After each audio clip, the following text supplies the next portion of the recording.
this is Sue. Chris is working on this great project to try to lower the temperature in the greenhouse. It's been about 120 degrees, so this shade cloth should make a big difference. So our greenhouse is up, but the problem in the summer, even though it's only 70 degrees out, it's over 120 degrees in the greenhouse. So I'm going to install a solar shade. So I purchased this 40% black shade cloth.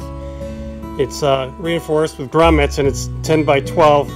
The idea is I'm going to put a pole down the center to hold it and make like a tent shape, and then I'll have 5 feet shading on either side of the roof.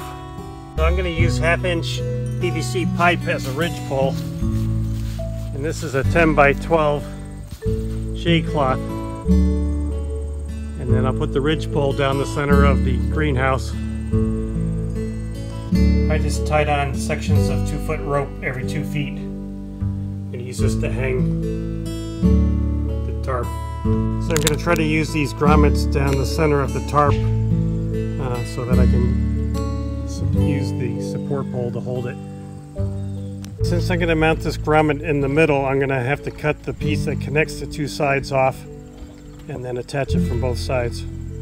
So here's one of the grommets attached. You can see how the rope's going to go over the pole and then through the grommet. The pole up with the ropes dropping down, and I've got the first one pushed through the grommet, and I'll work my way down. So now I have the shade cloth attached to the ridge pole. This is draping down in the middle right now. So here's the shade cloth all hung up. It's got grommets down the top, and then I used paper clips on the side to clip the grommets onto the aluminum frame. I poked holes in the netting so that the dampers for the vents could come through. And already the temperature has dropped almost 20 degrees. Grew some nice sunflowers this year. Well, I hope this helps you figure out how to shade your greenhouse. So happy growing!